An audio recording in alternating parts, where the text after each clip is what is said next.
Good morning, traders. It is Friday, June 7th, the end of another week. I'm Jonathan van Clute with Stock Navigators, reminding you to press that thumbs up like button on this video. Give us a thumbs up on it and give me any feedback that you may have, symbols you'd like analyzed, questions you may have, anything like that, put it down in the comments. And of course, subscribe to the channel so that we can keep you up to date on what we've got coming up in the very near future. For now, let us take a look at the markets this morning. And we've got, boy, do we have some interesting developments. Basically, the last couple of days have been just straight up in the S&P 500. Been very, very strong, and has certainly changed my perception of what's going on in the market. And this is strength that is suggestive of a reversal, that this market is ready to actually continue to the upside. Of course, it's not technically bullish yet. We are still technically controlled by the bears, but that is working on changing. You can see here that the market came down. It did its ABC, and I was expecting to have this here be the end of wave 3, and then we get a little small wave 4 bounce, and then one more push to the downside. But instead, we got a hugely powerful push to the upside, and there's actually a very significant formation right here. These bottom 3 candles here.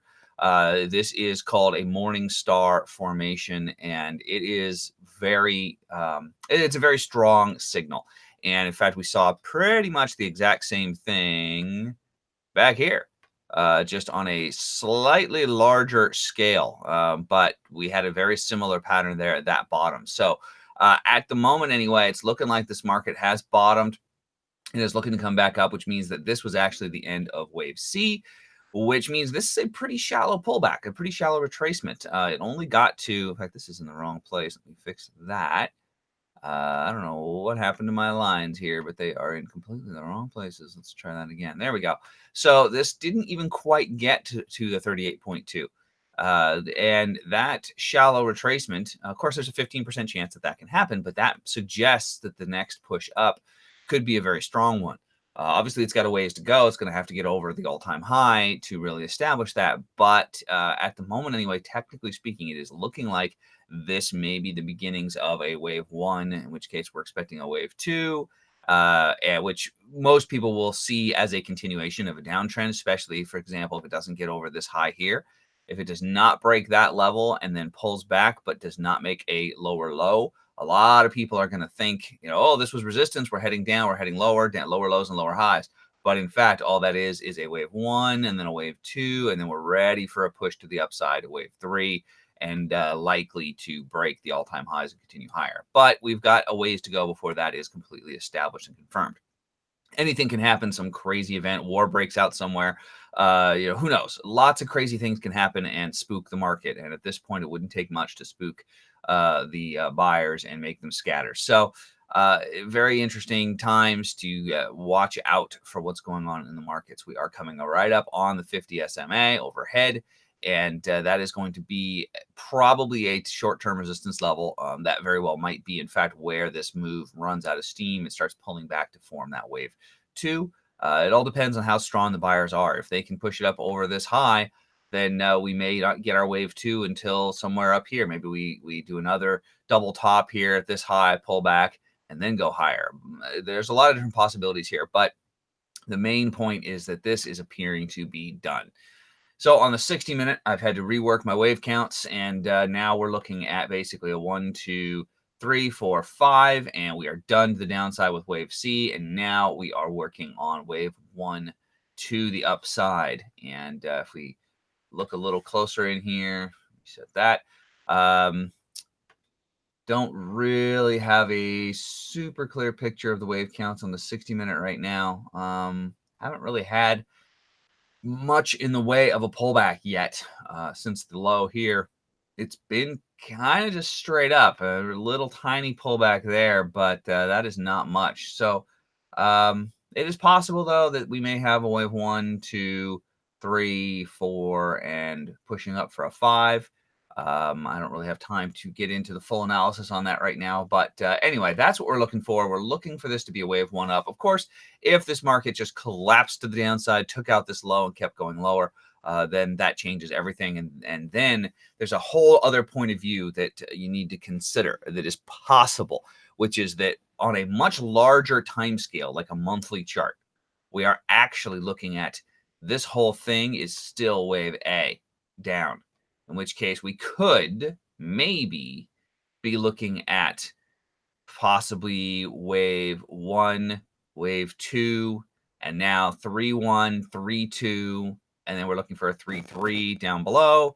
We also could be looking at a lot of other variations on that theme. But the point is that this may not be actually the finished ABC at all. It may be just the beginnings of a much larger wave A down. So keep that in mind. There is no guarantee when you're on that hard right edge. We don't know exactly what is going on yet. We can only project probabilities.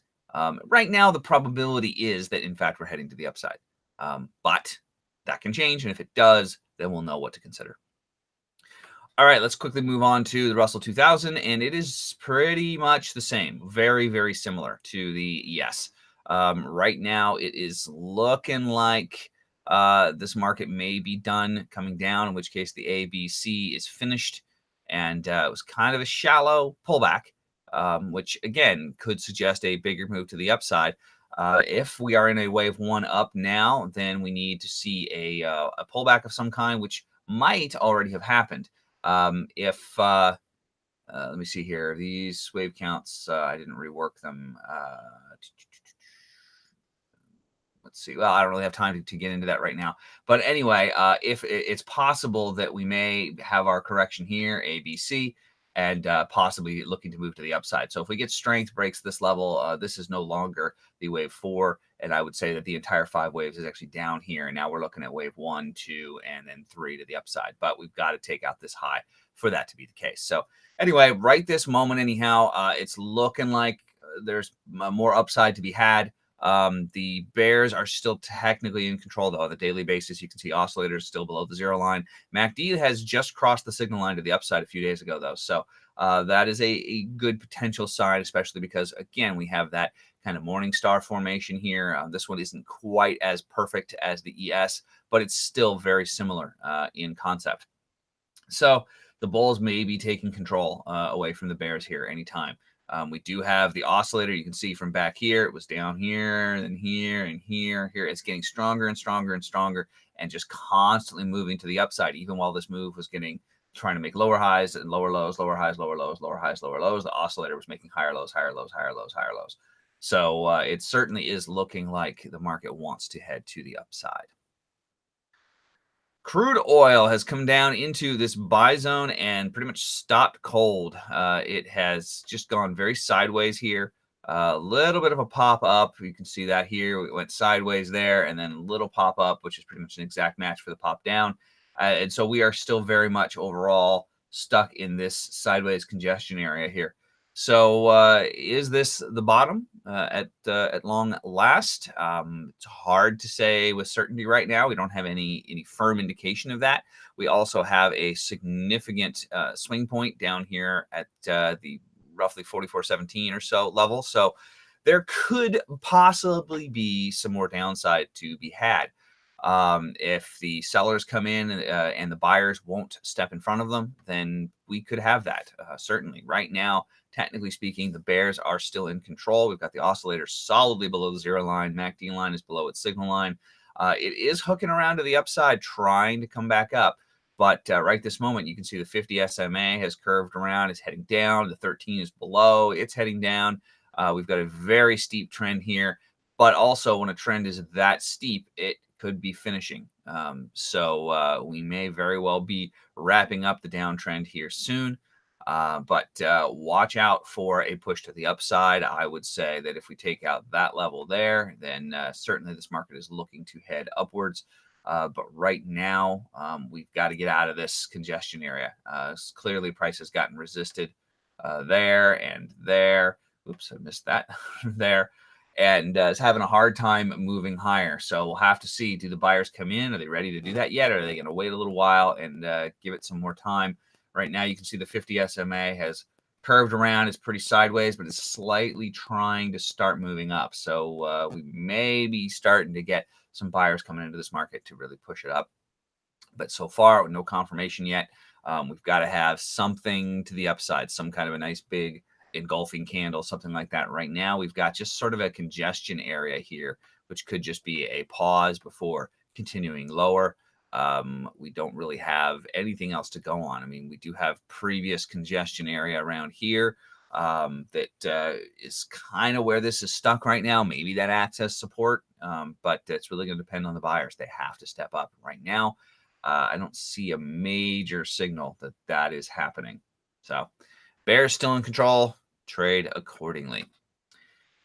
All right, gold is just really, really continuing to move to the upside. Not terribly surprising with uncertainty in the world right now, but it's interesting to note a lot of people think that gold is negative correlated to the broader markets. So when the S&P, for example, is down, gold is up. When the S&P is up, gold is down. That's not always necessarily the case. For example, right now we have the S&P has been up, up, up, up for days, and gold has been up, up, up, up for days. So they are both going up. So I point that out so that you don't get caught in that trap of thinking that they are opposite correlated. Sometimes they are, but it is not a guaranteed thing at all, not by any stretch. Now, be careful in gold right now. We're coming up on a very significant sell zone overhead, and as well, look at the 60-minute and the oscillator. Weaker, weaker, weaker, weaker, up at a level where it's getting pretty overbought. It is extremely stretched to the upside.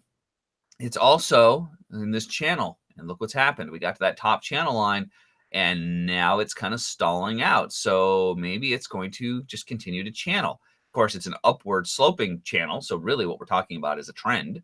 It could be a nice bull trend, higher highs and higher lows. But right this instant anyway, it's kind of looking like this market is a bit worn out.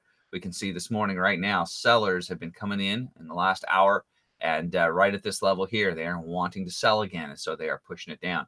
And the oscillator getting so weak, it's now starting to cross below the zero line. It'll be interesting to see if the buyers are still willing to come in and chase this at this level, or if they are going to step back and wait for a better price. Maybe price can pull down to the lower channel line or something, and then the buyers can come back in again.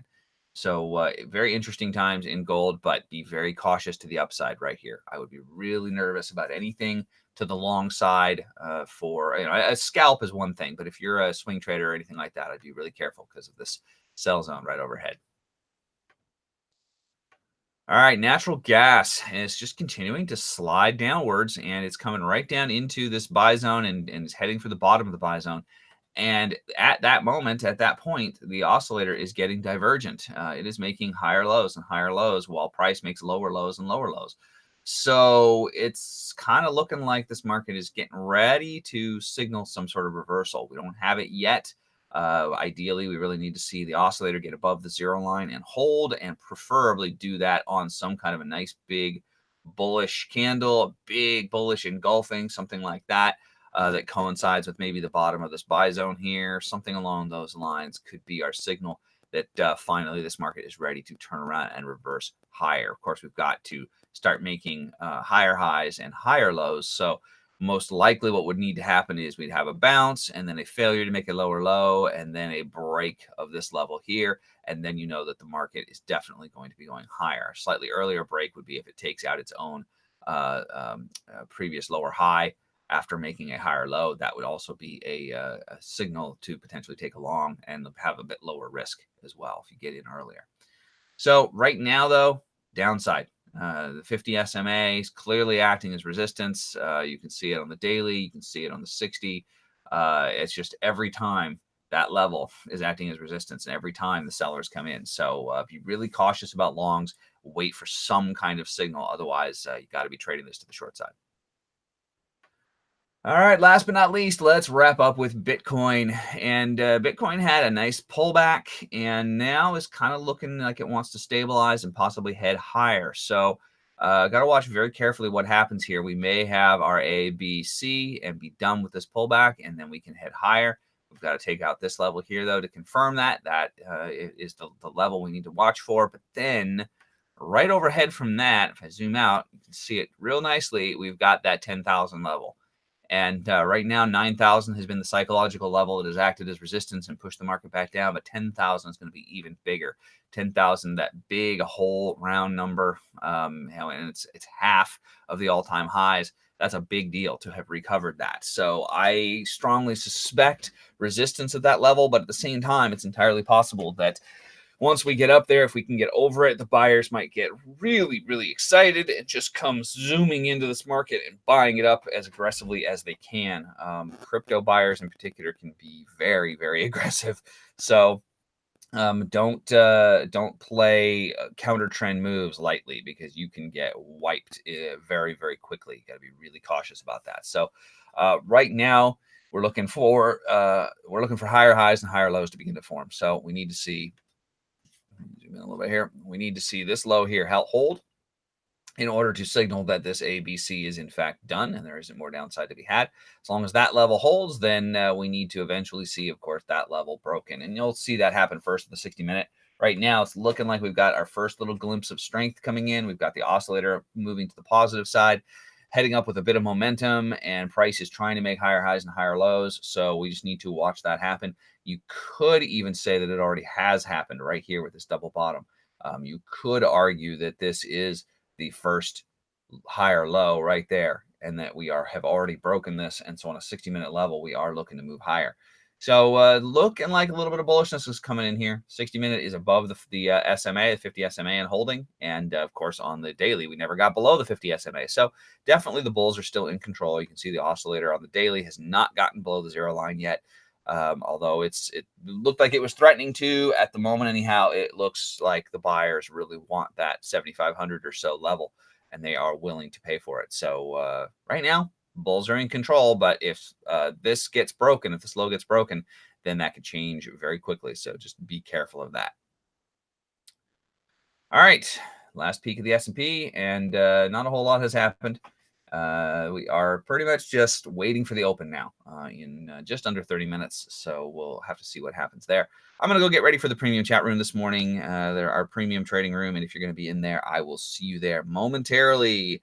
For everybody else, I hope you have a great Friday. I hope you have a great weekend. And we'll be back to do this again on Monday at about 6:45, maybe 5:45 a.m. Pacific, or slightly earlier, even get a little bit of a head start on it. So until Monday, I hope you trade well, and I hope you also give us a thumbs up on this video, subscribe to the channel, and throw any feedback, any comments, any questions, anything like that into the chat below.